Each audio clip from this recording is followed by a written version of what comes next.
Hey Dad. चंगी तरह खेडी चैंप। Any doubt?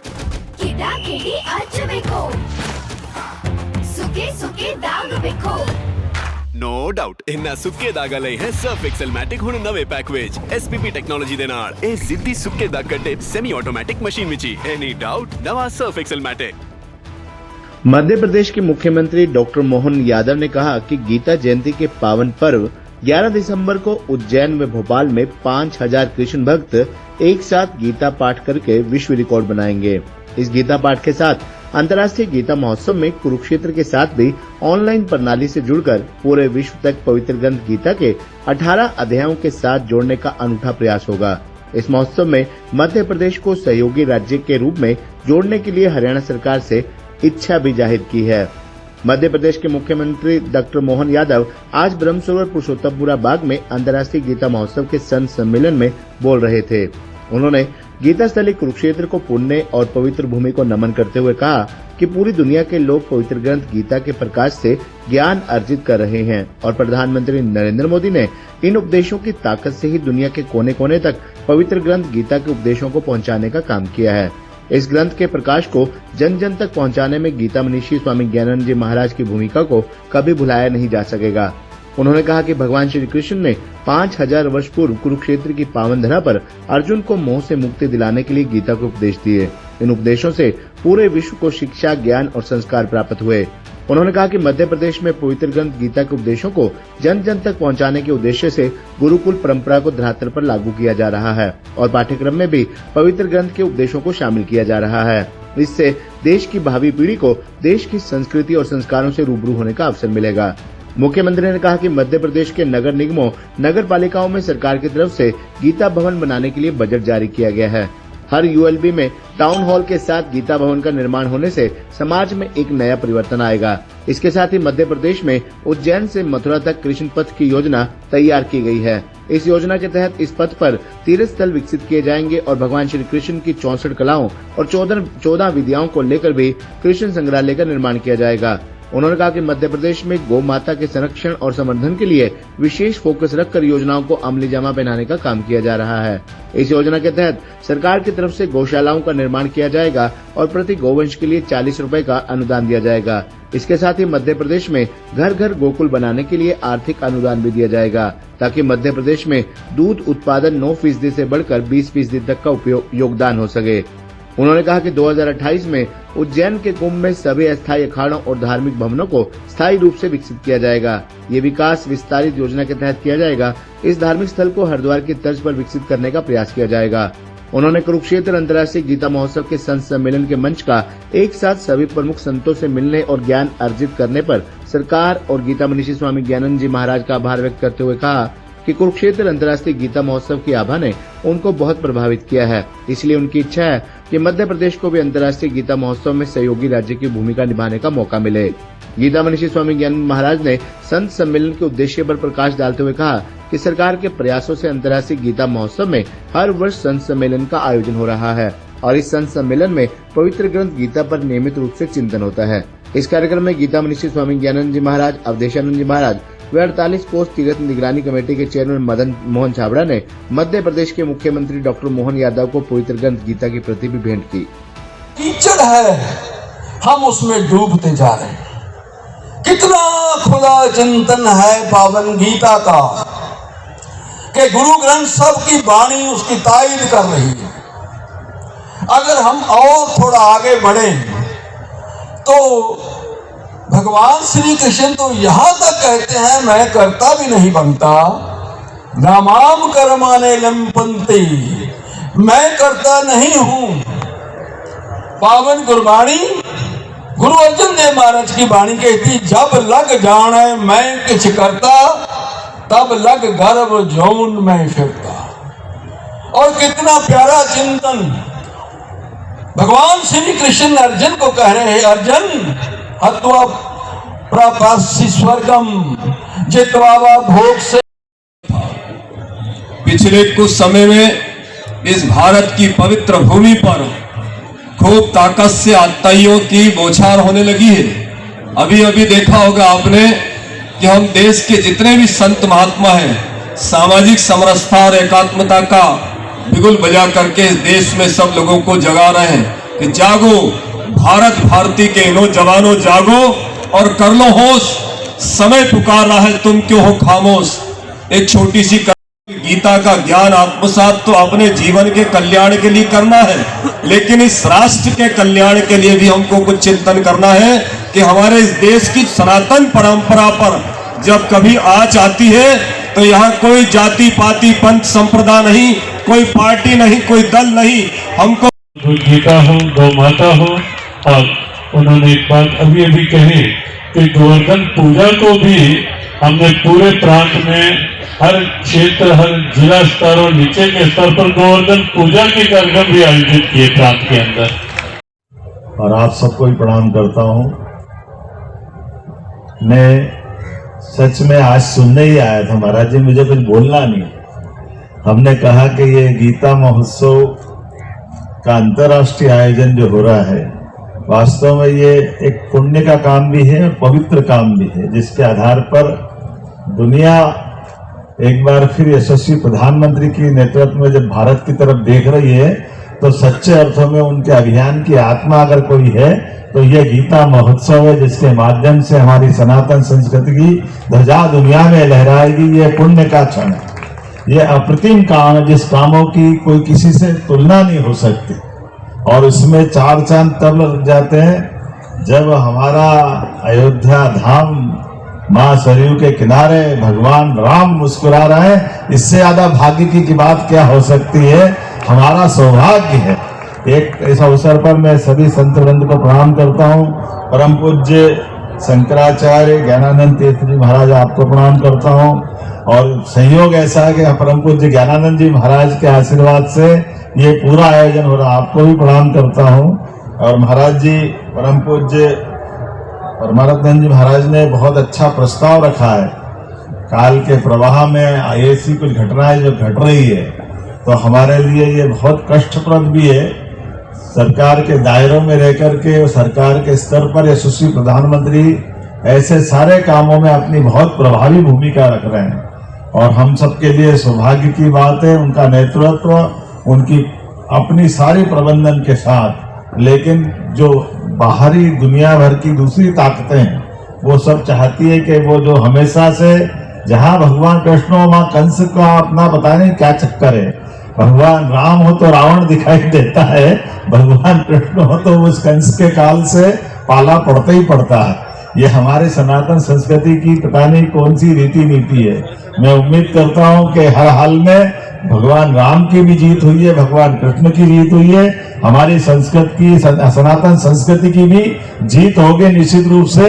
आज नहीं तो कल ये सब अनुकूलता के अपने आप अवसर निकलेंगे और हमारी ध्वजा का सूर्य अपनी पूरी ऊर्जा उष्मा के साथ दुनिया को जो गीता के प्रकाश के माध्यम से प्रकाशवान करने के लिए लालायित है, निश्चित रूप से दुनिया उससे लाभान्वित होगी। इस बात का आश्वासन परमात्मा ने हमको बोलना चाहूंगा। लेकिन हमारी सरकार ने यशस्वी प्रधानमंत्री के आह्वान पर जब दोबारा हमारी सरकार बनी 2023 में, तो सरकार बनने के समय से हमने कुछ निर्णय किए। वो निर्णय की जरूर मैं आपके सामने कुछ चर्चा करना चाहूंगा और आपसे मार्गदर्शन भी मिलेगा। हमने निर्णय किया कि भगवान कृष्ण, अगर 5000 साल पहले कृष्ण भगवान का कितना बड़ा काम है कंस को मारना, कंस का उस सत्ताधीश को मारना जिसके लिए एक तरह से असंभव जैसी बात थी, लेकिन शिक्षा की महत्ता स्थापित करने के लिए भगवान कृष्ण ने एक पाठ पढ़ाया दुनिया को कि चाहे कितने भी बड़े पद पे बैठने लायक हो जाओ, लेकिन अगर शिक्षा की जरूरत है तो शिक्षा की तरफ कदम बढ़ाना चाहिए। यह हमारा सौभाग्य। भगवान कंस को मारने के लिए, शिक्षा ग्रहण करने के लिए उज्जैन की धरती पे आए, आचार्य सांदीपनि की उस आश्रम को गौरवान्वित किया।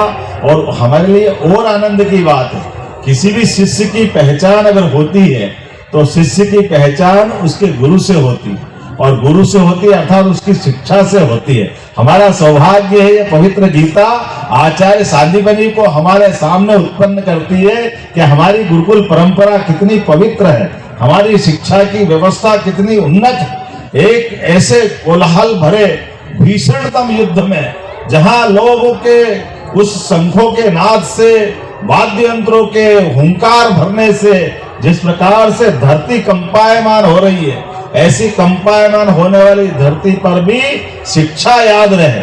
ये वो सांस्कृतिक रूप से शिक्षा का गौरव का क्षण था जब पवित्र गीता उनके मुख से अवतरित होती है और वो एक एक करके अपने 18 अध्याय में जिस प्रकार से अपनी बात करते हैं, वो सारी शंकाओं को निर्मूल करते हैं। मैं दोबारा उस पर नहीं दोहराना चाहूंगा, लेकिन हमने कहा कि जब भगवान का वो इतना विराट व्यक्तित्व है और इतना पवित्र ग्रंथ है जिसको दुनिया अपने अलग प्रकार से, जितने प्रकार से पवित्र गीता के बारे में महाराज जी ने बहुत सुंदर संग्रहालय बनवाया, मैं देख के आया हूँ।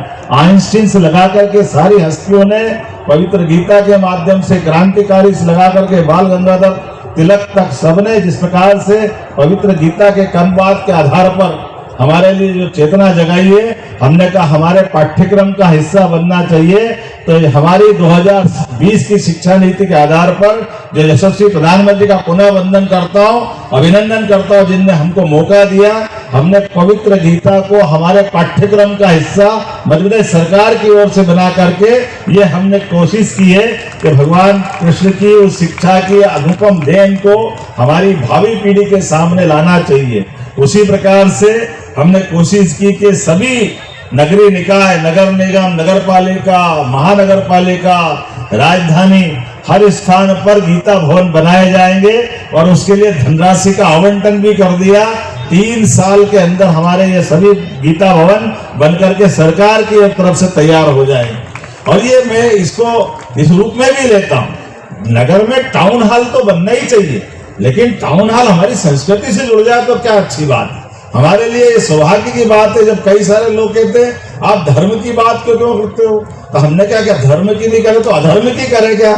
हमको समझ में नहीं आया, अधर्म की बात क्यों करवा रहा हो? हमको धर्म की बात करने में क्या संकोच है? परम पूज्य चंपत राय जी हम मौजूद हैं, मैं आपको भी प्रणाम करता हूँ। भाई साहब हमारे बीच में माफी चाहता हूँ, हमारे सुरेश के चौहान जी भी बैठे हैं, वो अपने सुदर्शन चैनल के माध्यम से धर्म ध्वजा लहरा रहे हैं। लेकिन मुझे कुछ और बात बताना है। हमने कहा कि भगवान कृष्ण ने मथुरा से कदम बढ़ाए, उज्जैन आए, बीच में राजस्थान के मुख्यमंत्री से भी बात हुई, हमने श्री कृष्ण की है। ऐसे प्रत्येक स्थान को मध्य प्रदेश सरकार की ओर से हम तीर्थ बनाने जा रहे हैं, जिसके आधार पर सभी स्थानों को हम इसमें तीर्थ के रूप में जोड़ेंगे। जैसे उनके स्थान भी कितने अद्भुत हैं। आचार्य सांदीपनि के आश्रम से जहाँ वो शिक्षा ग्रहण करते हैं, 64 कला, 14 विद्या, आज भी पाठ्यक्रम में वो सब आ जाए तो हमारा पाठ्यक्रम कहाँ से कहाँ चला जाए। लेकिन हमने प्रयास किया सरकार के माध्यम से, सांदीपनि आश्रम में चित्रों के माध्यम से आने वाले लोगों को भगवान की उन लीलाओं से परिचित कराने का प्रयास किया। कृष्णायन करके एक संग्रहालय हमने भी बनवाया महाराज जी, जिसमें भगवान कृष्ण की उन सारी बातों को समाहित करने का प्रयास किया। दूसरा हमने कहा कि जन्माष्टमी का जब पर्व आया तो जन्माष्टमी हमने कहा छुट्टी क्यों होना चाहिए, छुट्टी तो होना ही चाहिए, लेकिन स्कूल कॉलेज के ताले खुलवा करके भगवान कृष्ण की लीलाएं एक विद्वान व्यक्तित्व का लाभ बुला करके हमने उस पर भी सबको जागृति का प्रयास प्रारंभ किया। इस बार जन्माष्टमी बहुत धूमधाम से मनाई गई है पूरे मध्य प्रदेश सरकार की ओर से। हमने कहा भगवान कृष्ण के जीवन के विविध पक्ष, जैसे मैंने शिक्षा का बताया, ऐसे कई पक्ष सबके बीच में आना चाहिए। इसके अलावा हमने एक निर्णय और किया जो गोवर्धन पूजा का महाराज जी ने कर दिया है। अब तो ये गोवर्धन हमारे बीच में, भगवान ने गोवर्धन पूजा के माध्यम से इस प्रकृति प्रेम का एक अपना विलक्षण मार्ग बताया। इंद्र के केवल चाहने से वर्षा नहीं होती, इंद्र के चाहने से इंद्र अपनी मन में भाव कुछ भी बनाए, लेकिन इस पर्वत, नदी, पहाड़ के साथ हमारी वनस्पतियां नहीं हो, वन संपदा नहीं हो तो कहाँ वर्षा हो सकती। इस यथार्थ को भगवान ने, कृष्ण ने सबके बीच स्थापित किया है। तो हमने कहा कि ऐसी प्रकृति की लीलाओं में गौमाता का भी स्थान है और वन संपदा का भी स्थान है। इसलिए पूरे प्रदेश के अंदर गोवर्धन पूजा का आयोजन किया और मुझे इस बात की प्रसन्नता है कि हमारे साथ साथ हमारे विरोधी दल के लोग भी शामिल हुए और गोवर्धन पूजा का आनंद लिया है। हमने कहा गोवर्धन पूजा तो देखिए हमारा सनातन गीता महोत्सव का आयोजन कर रहा है। मैं उज्जैन अवंतिका से आया हूँ आचार्य सांदीपनी जी का स्थान है, वो भगवान श्री कृष्ण जी के गुरु है और वहाँ उन्होंने 64 दिन रह करके 64 कलाएँ उन्होंने प्राप्त की है। मैं समझता हूँ कि वो 64 कलाओं के माध्यम से पूरे विश्व के क्षितिज पर खोज करके उन्होंने हरे कृष्णा कृष्णा कृष्णा हरे हरे के नाम से बड़ा आंदोलन चलाया और देश देश में जाकर के लोगों को सनातन धर्म के साथ जोड़ा। अभी स्थिति धीरे धीरे तरीके से पहुंच रही है कि हमारे सनातन परंपराओं पर पाश्चात्य सभ्यता हावी हो रही है। उसको एक बार पुनः उस बादल को छांटने के लिए हम सबको जागना पड़ेगा और सब लोग जागेंगे तभी जाकर के सनातन सुरक्षित रह पाएगा, ऐसी मेरी भावना है। ये गीता महोत्सव उसकी एक कड़ी है कि हम सब लोग जागें और सनातन धर्म के लिए अग्रणी पंक्ति में खड़े हों। बांग्लादेश की स्थिति के लिए समस्त हिंदू समाज के लोगों को जागना चाहिए, उसका मुकाबला करना चाहिए, चाहे घर में बैठ कर के भी वीडियो के माध्यम से उसका मुकाबला करें। जैसे हम एक दूसरे को कमेंट्स करते हैं, तो अपने पूरे देश पर जब इस प्रकार की कोई वारदात होती है तो हम उस पर कोई कमेंट्स ना करें। ये बड़े दुख की बात है कि समस्त हिंदू समाज के जितने भी संगठन हैं वो जागें और उसका मुकाबला करने के लिए खड़े हों। हरियाणा के कुरुक्षेत्र में आकर के आपको मैं मानता हूँ गीता जयंती महोत्सव में स्वयं शामिल हुआ। हमारी सरकार भी गीता जयंती महोत्सव मना रही है। मुझे इस बात की प्रसन्नता है कि भगवान कृष्ण के मुखारविंद से निकली गीता दुनिया भर के लोगों के लिए न केवल बहुत सम्मान के साथ बल्कि पवित्र ग्रंथ के माध्यम से लोगों को कर्मवाद की शिक्षा मिलती है। ऐसे अवसर पर हमारे सरकार के द्वारा मध्य प्रदेश में श्री कृष्ण पाथेय भगवान कृष्ण जहाँ लीला की प्रत्येक स्थान पर हम तीर्थ बनाने जा रहे हैं। साथ ही साथ भगवान कृष्ण के गीता के पाठ्यक्रम गीता जी को हमने पाठ्यक्रम में भी शामिल किया है। आज के इस अवसर पर मैं अपनी ओर से मध्य प्रदेश सरकार की ओर से हरियाणा सरकार को बधाई दे रहा हूँ। परम पूज्य ज्ञानानंद जी महाराज को भी बधाई दे रहा हूँ जिनने समूचा आयोजन किया। गीता भवन की भी बात करें, हमारी सरकार द्वारा निर्णय किया गया मध्य प्रदेश के अंदर सभी नगरीय निकाय में गीता भवन बनाए जाए। मुख्यमंत्री जी बांग्लादेश के इशू को कैसे देखते हैं सर? मैं बड़ा दुर्भाग्य के साथ कहना पड़ रहा है कि बांग्लादेश की सरकार हिंदुओं की रक्षा करने में असफल सिद्ध हुई है। मैं आपके माध्यम से अपील करूंगा कि वो हिंदुओं के धर्मस्थल की और उनकी जीवन की रक्षा करें। बहुत बहुत धन्यवाद।